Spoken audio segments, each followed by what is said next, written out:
이 화상들, 진격의 변호사인 이화상 변호사가 이렇게 또 어제 떠들었다고 하네요. 그 내용도 만나보시죠. 지금 용산 대통령실에 근무하고 있는 사람 한 사람이 있습니다. 이 이름은 이재명이라고 하고요. 저는 그 사람을 대통령 호소인이라고 부르겠습니다. 호소인 이재명이 직접 공격을 해주니까 저희로서는 감사할 뿐입니다. 더 이상 판사 이진관이나 법원 행정처장 천대엽은 상대할 필요가 없다. 이재명 호소인만 상대할 것이다. 전선이 좀 명확해졌죠. 저 저럴 줄 알았거든요, 김유정 의원님. 예. 근데 확실히 이제 이재명 대통령이 저 변호사들뿐만 아니라 이제 집단 퇴거한 이 검사들을 상대로 감찰 수사 이거 언급하고 나니까 또 기가 산 모습이에요. 그러니까 이 사람들이 지금 김용현을 변호하는 게 아니라 자기 정치 자기를 드러내겠다라는 게 명확해지는 그렇죠, 대목이잖아요. 그러니까 지금 이제 결국에는 뭐 대통령에게 지금 자기가 본인들이 상대를 하겠다 이렇게 얘기를 하고 있는 건데 맨 처음에는 이진관 부장판사를 모욕했죠. 예. 말 안 듣고. 네. 그리고 이제 당시 감치 바로 안 되고 나서는 유튜브 나가서 이제 온갖 그 욕설과 인신공격적 발언들을 예. 막 쏟아냈죠. 배설하듯이 쏟아내는 장면을 보고 참 정말 보기가 힘들었는데 그 다음에는 이제 이진관 그 부장판사의 그 다음의 이야기를 통해서 감치재판부도 모욕했다라는 게 맞습니다. 드러났잖아요. 네네네. 해보자는 거야? 이런 말을 감치재판 그 판사를 향해서 했다는 거잖아요. 공수처 가서 봅시다. 뭐 이렇게. 그러니까 지금 공수처가 지금 처장도 지금 기소되고 이럴 판에 지금 이런 불법적인 본인들의 행위를 잘도 공수처에서 하겠네요. 예. 그 다음에 예. 중앙지법에서 이제 그러니까 이런 것 같아요. 이진관 판사가 단호하게 버티니까 예. 법원도 저는 일어났다고 생각합니다. 중앙지법에서 대한변협을 향해서 징계 요구를 했잖아요. 그러니까 중앙지법 원장을 향해서도 또 요구를 합니다. 예. 그다음에 마지막이 천대엽 법원행정처장 이제 경찰에 고발을 하잖아요. 예. 이제 서울청으로 넘어간 거 아닙니까? 그랬더니 본인들을 뭐 더 아예 뭐라고 얘기를 했죠?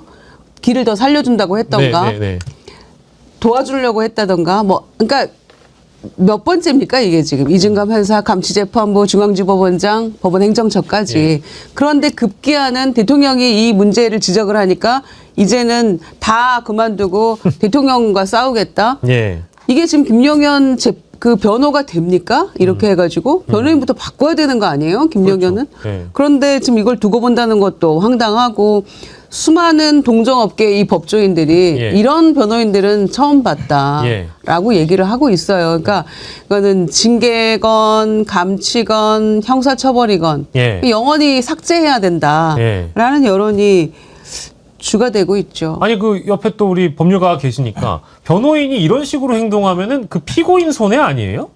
손해죠. 네. 피고인이 더 중형받게 되는 거 아닙니까? 아무래도 유리해질 수는 없죠. 그렇죠. 왜냐하면 예. 변호인이라는 거는 법률적 지식이 좀 부족한 피고인을 대신해서 그 사람의 주장을 법률적으로 조리 있게 전달하고 예. 절차적으로 조금이라도 유리해질 수 있는 상황을 만들기 위해서 뭐 증인 신청도 하고 이런 일을 하는 건데 예.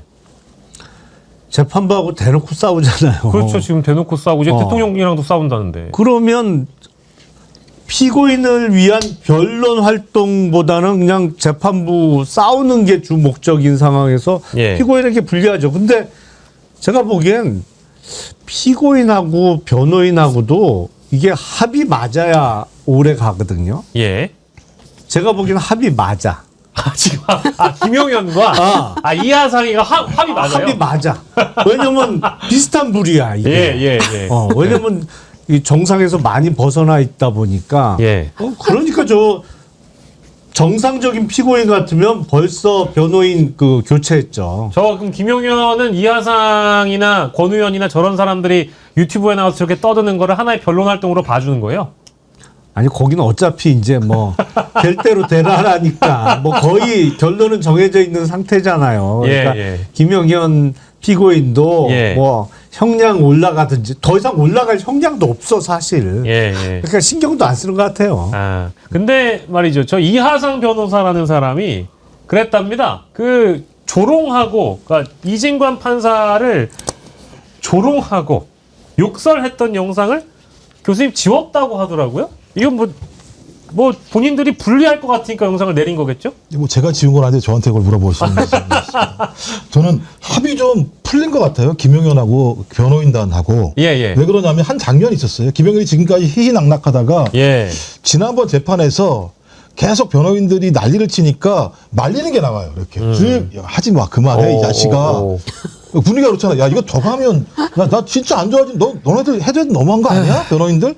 이런 게 있으니까 갑자기 이제는 이진관 부장판사나 사법부에 대한 공격을 중단하고, 지금 갑자기 대통령 호소인이라는 공격을 통해서 방향을 바꾼 측면들이 분명히 있는 거잖아요. 그러니까 예. 가닥을 정치재판으로 명확히 잡은 거죠. 그전에는 진짜 아무 정신없이 아무데나 다 공격을 했던 측면이 있는 거고, 그런데 지금 말씀하신 것처럼 서울중앙지법이 저렇게 했다라고 하는 건 사법부 전체가 움직였다라고 하는 건데, 저렇게 움직였을 때는 자기 판결이 매우 안 좋게 나올 수밖에 없다고 본인이 군인 출신이지만 아무리 바보라고 하더라도 그 상황을 모르겠습니까? 예. 근데 자기가 생각했던 범주를 넘어가가지고 이하상부터 시작해서 변호인단이 난리를 치면서 자기 정치하고 있다라고 하는 부분들이 확인이 되는 상황들이잖아요. 그러니까 이 정도 재판을 한다는 건, 야, 김용현 너는 어차피 내가 아무리 변론 잘해봤자 뭐 뻔해. 나올 건 뻔해. 그러니까 이 판은 내가 정치적으로 활용을 하겠어. 그리고 예. 또 이 사람들이 대부분 과거에 정치를 하려고 했던 사람들이었기 때문에 이런 판인데, 여기서 더 나가게 되면 제가 볼 때는 판사들이 덜 주고 싶어도 덜 줄 수 없는 상황까지 갈 수도 있는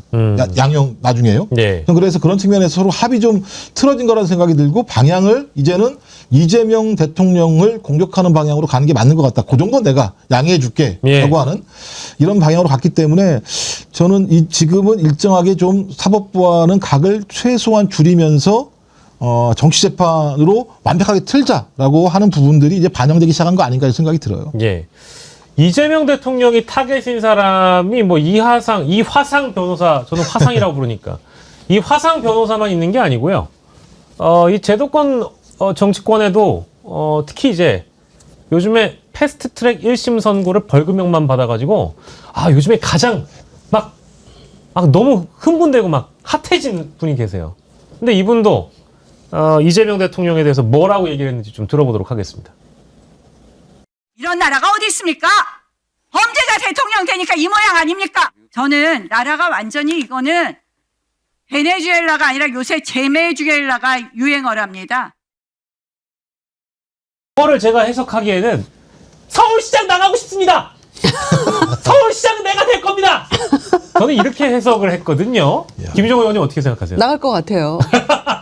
아니, 본인이 법사위에서 저는 사실 전문 용어로 추태라고 생각하거든요. 예. 나경원 의원이 초선들을 향해서는 초선들은 가만히 있어. 아무것도 모르면서 가만히 앉아 있어 할 때 그렇죠. 5선 당신은 어떻게 보여줄 거야. 이랬더니 네네. 저런 추태를 보여주는 거 아닙니까? 그런데 이런 영상들이 나가는 거 굉장히 즐긴다고 해요. 좋아한답니다. 본인은. 그래서 서울시장 나가는 거는 거의 기정사실 되고 있는 거 아니에요? 이미 네, 본인이 룰을 지방선거 기획단장으로서 7대3 당심 7, 민심 3 이렇게 예. 5대5를 7대3으로 바꿨을 때 예. 뭐라 하니까 나는 5대5 적용해도 돼 이렇게 얘기를 하는 것은 난 나갈 거야 이미 이렇게 생각하는 거 아니에요? 예. 그러니까 이미 저는 사실상 법사위에 앉아서 출마 선언하고 있다. 예. 저도 그렇게 동의합니다. 예, 김용남 의원님은 보시면서 실소를 금치 못하셨는데 저희가 정확하게 보는 게 맞습니까? 서울시장의 뜻이 있기 때문에 오세훈은 왠지 서울시 행정 미스나 실정이 많아졌고 게다가 법률적인 리스크도 있는데 내가 이제 이 패스트트랙 1심 선고로 털어버렸으니까 나에게 날개를 달아준 격이다 이렇게 해석하고 있는 거 아닐까요? 이번에 당내 경선에서 국힘 당내 경선에서 당원 투표 50% 여론조사 50% 룰을 7대3으로 바꾸자는 안을 낸 게 지방선거 준비기획단이잖아요. 맞습니다. 근데 지방선거 준비기획단장이 나경원 의원이에요. 예. 그러니까 사실은 나경원 의원의 생각인 거죠. 예. 근데 나경원 의원이 당원 투표에서는 항상 득표율이 높아요. 그렇죠. 2021년 서울시장 보궐선거를 위한 당내 경선에서도 당시 오세훈 후보하고 당원 투표에서는 나경원 의원이 이겼는데 여론조사에서 졌어요. 그래서 이제 최종 당 후보가 오세훈 후보가 됐는데 예. 본인이 출마를 안 할 것 같으면 굳이 5대5를 7대3으로 바꾸자고 안을 낼 이유가 없겠죠. 그렇죠. 합리적으로. 지금 합리적으로 생각한다 그러면 오히려 당원 30% 여론조사 70%로 바꿔야 되는 상황이지. 예. 아니면 100% 여론조사 경선을 하든지. 예. 근데 지금 거꾸로 간단 말이에요. 네. 그거는 출마 생각이 있는 것 같고 예. 나경원 의원이 이제 명태균 게이트가 터진 다음에 네. 명태균한테 2번 당했다 이런 얘기를 한 적이 있어요. 실제 2번 당하기도 했죠. 실제로 네, 당했죠. 네, 네, 왜냐하면 그게 방금 얘기했던 2021년 3월에 있었던 서울시장 서울시장. 보궐선거 경선에서 예. 오세훈 시장한테 졌고 예. 그해 5월인가에 있었던 전당대회 때 예. 이준석 후보한테 졌잖아요. 맞습니다. 근데 2번 다 명태균의 이른바 예. 여론조사 조작이 예. 있었다고 이제 생각하고 명태균한테 2번 당했다라는 얘기를 했는데 예. 지금은 명태균이 오세훈 시장하고는 불구대천의 원수가 됐잖아요. 그렇습니다. 그러니까 이번엔 가능성이 있겠죠. 자, 나경원 의원의 발언에 대해서 우리 법사위원장 추미애 의원도 지지 않고 당연히 한마디 하셨는데 그 내용도 잠깐 볼까요? 야당의 중진이 됐으면 이 초선 나경원 의원이 얕잡아 보고 있는 초선에 대해서 부끄럽지도 않습니까? 나경원 의원 본인이 바로 범죄자 아닙니까? 나경원 의원이 피고인으로 이미 유죄 판결을 받았지 않습니까? 그렇게 걸핏하면 독재 하루 종일 독재라고 하는 나경원 의원은 윤석열 독재, 김건희 독재에 대해서는 왜 함구하고 꿀을 빨았습니까?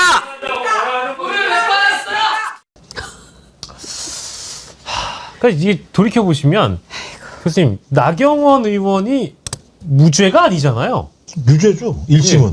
예, 무죄가 아니고 그리고 또 이게 저희가 곁들여서 얘기할 주제이긴 합니다만은 아니 검찰이 일주일 고민하다가 패스트트랙 패스트트랙 선고와 관련돼서 항소를 또 포기했단 말이에요. 네.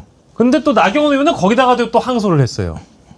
얼개나 구조는 대장동 항소 논란하고 유사하긴 한데 대장동 항소 논란은 그거는 이제 내규에 따라서 보면 당연히 항소를 포기하는 것이 맞고 이 건은 항소를 포기할 건이 아닌데 또 포기를 했단 말이에요.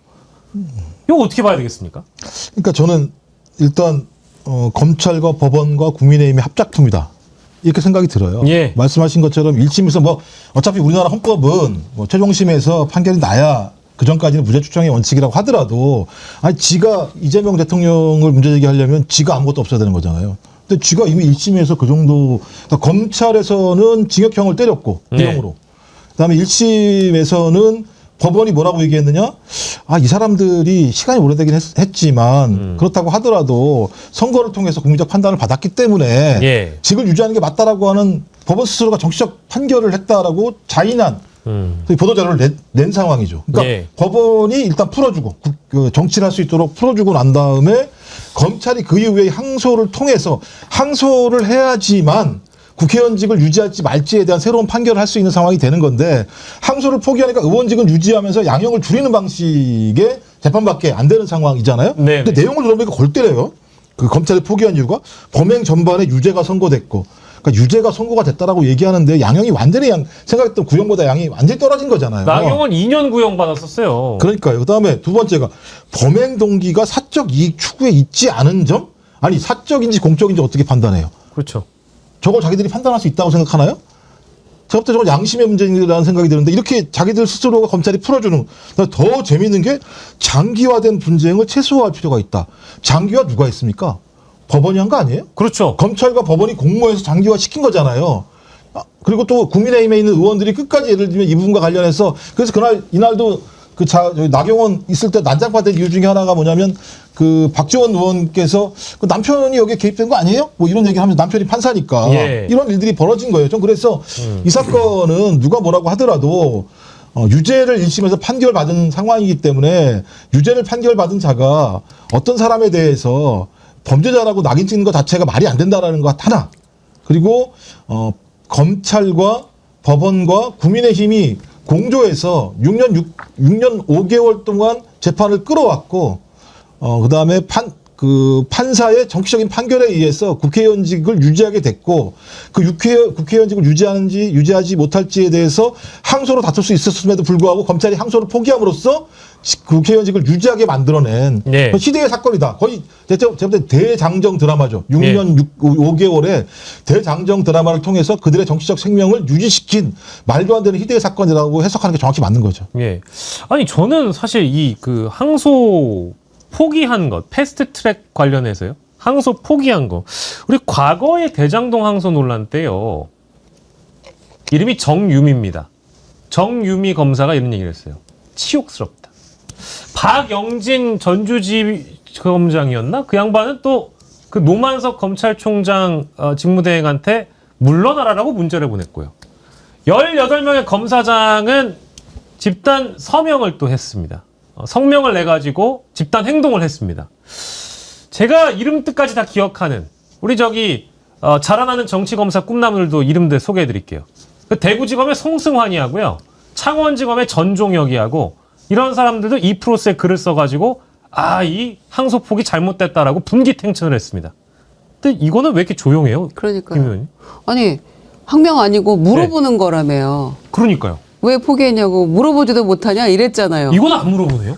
왜 안 물어보죠? 네. 그러니까 이거는 당연히 구형했던 거하고 징역형을 구형했는데 벌금형 나왔으니까 이건 당연히 해야 되는 거예요, 사실. 그런데 이거는 왜 가만히 있을까 궁금하고요. 그다음에 나경원 의원이 항소했잖아요. 예. 근데 속으로는 진짜 하기 싫었을 거예요. 의원직 어차피 유지됐는데. 예. 거의 검찰하고 치킨 게임 하듯이 간을 보다가 네. 포기하고 나오니까 항소를 했단 말이에요. 네. 저는 그것도 본인이 이재명 대통령 뭐 범죄자가 어쩌고 막 이렇게 법사위에서 해놓고 나니까 1심에서 의원직은 유지했지만 항소를 안 하면 예. 이대로 유죄잖아요. 예. 의원직은 유지해도. 예. 그 범죄자 프레임에 내가 갇히겠구나 판단한 게 아닌가 싶어요. 그래서 일단 항소해 놓고 가는 거죠. 예. 무죄 그냥 그대로 주춤해 버리면 예. 시장 시장 출마하는 것도 문제가 있을 수 있어요. 그래서 저는 본인의 정치적인 여러 가지 고려가 있었다라고 판단하는 게 하나 있고요. 예. 그다음에 이를테면 오세훈 시장이 지금 김건희 특검에서 불구속 기소할 가능성이 높잖아요. 예. 그 카톡 뭐 내용이랄지 정치자금법 관련한 것들. 지난번에 11월 8일 날 대질신문 했을 때 카카오톡 거기에서 발견됐잖아요. 여론조사 비공개 공개 6건 보냈다는 거. 그러니까 국민의힘은 지금 윤리위원장 없잖아요. 그렇죠. 지난번에. 네. 공석됐죠. 임기 뭐 1월 면제까지인데 그냥 사퇴시킨 거죠. 사퇴시켰잖아요. 그러면 이게 만약에 기소가 되면 피선거권의 제한을 받아요. 국민의힘은. 그러면 윤리위에서 판단한대요. 이게 정치적인 탄압이면 살려준다. 피선거권 제한 없이 풀어준다. 이렇게 되는 게 있대요.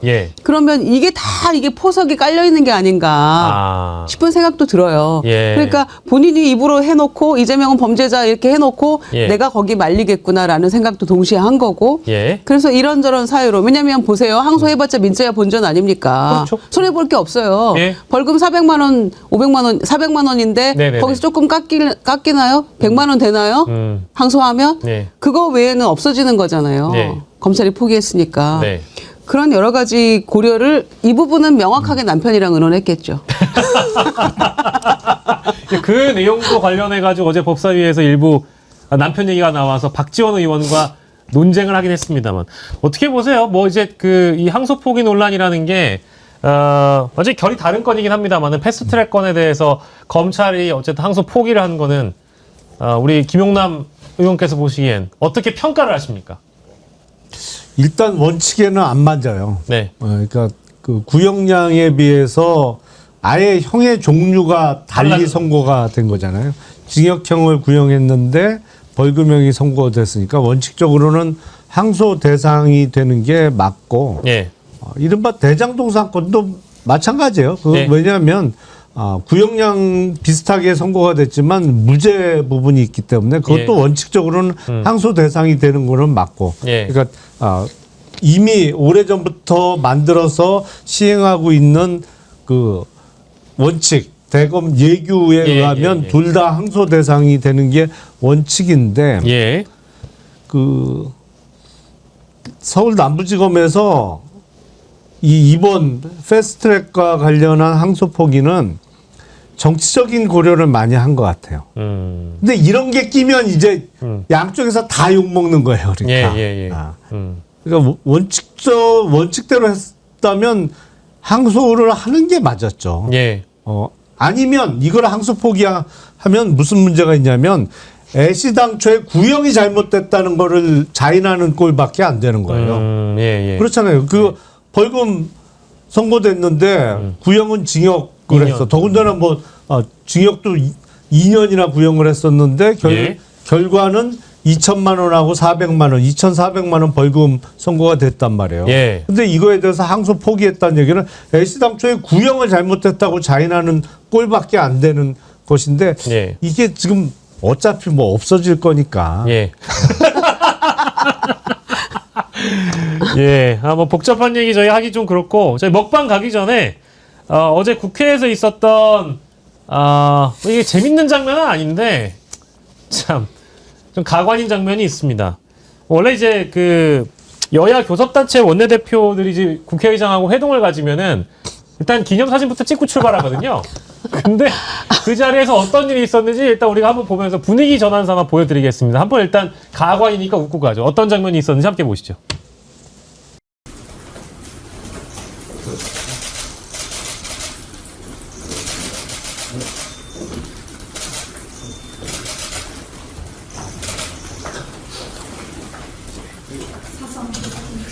자, 오래간만에 이렇게 모였습니다. 앉으세요. 오세요. 그래, 오세요.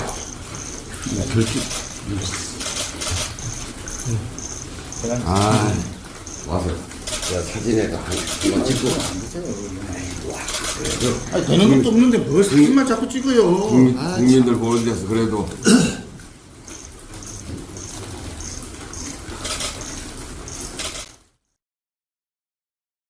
야, 저게 참, 저건 유치하게 왜 저럽니까? 저거, 교수님 왜 저래요, 저거? 아니 밥 먹기 전에 저런 거 보여주고 아니, 그럼 그냥 짜증나. 웃고 가자는 얘기죠. 아니 결국 찍을 거면서 왜 애들처럼 유치하게 저래요? 아니, 그 끝까지 버티든가요. 아, 진짜로. 그러니까요. 아니, 그 아까 사진도 찍을 때 보면 이렇게 뒷짐지고 있어요. 그러니까요. 예. 아니 그리고 처음에 인사할 때부터 예. 김명기 원내대표는 훨씬 숙여서 국회의장에게 네. 인사를 하는데 예. 송원석 원내대표는 사실은 국회의장이 더 숙였어요. 보시면 예. 아니 근데 좋아하든 싫어하든 그 문제가 아니고 예. 국회의 최고 뭐 이른바 뭐 어른이라는 표현을 쓰든지 아니면 예. 국회의 수장이잖아요. 국회의장은 예. 기본적인 예의는 해야지. 아니, 최근에도 뭐 국회 본회의장에서 그 국민의힘 의원들이 국회의장한테 인사를 안 하는 경우도 있었어요. 네. 맞아요. 그래서 국회의장이 이런 식으로 오랜 관행이자 이게 그 국회의장에 인사하는 것은 우리가 늘 지켜왔던 하나의 루틴인데 이거를 왜 당신들이 안 하느냐고 이제 지적받기도 했었잖아요. 근데 그거의 연장선으로 저렇게까지 아니, 사진 찍기 싫다고 저게 왜도 아니고 저게 뭐냐면 에이, 참 그게 적어도 자기들이 국민한테 저렇게 월급을 받고 살아갈 수 있는 이유는 대의정치라고 하는 헌법의 민주적인 제도가 작동하기 때문이거든요. 그러니까 국회라고 하는 건 국민에게 위임받은 권한이고 그 위임받은 권한을 상징하는 게 국회의장이라고 하는 그 좌석과 그다음 자기들이 뽑았던 국회의장이라고 하는 인물이에요. 여기에 대한 존중은 뭐 다 일반적인 얘기입니다만 국민을 존중하겠다는 모습을 보이는 겁니다. 여야가 정당끼리 싸울 수 있어요. 뭐 뒤지게 치고받고 싸울 수도 있겠습니다만 국회라는 위니의 공간에서 국회의장석 또는 국회의장이라고 하는 부분들은 국민에게 대한 존중 또는 국민에 대한 복종 이런 것들을 보여주는 상징적 장면들이에요. 그리고 그걸 통해 하나하나 국민의 의사를 대변해서 저런 여야간 국회의장과 함께 원내가 모여서 뭔가 합의한다는 건 국내 이름으로 합의하는 것을 얘기하는 거예요. 근데 지 싫다고 사진 안 찍고 앉아있고 이런 모습을 보이면 그럼 너 나가 그냥. 국회의원 안 한대잖아.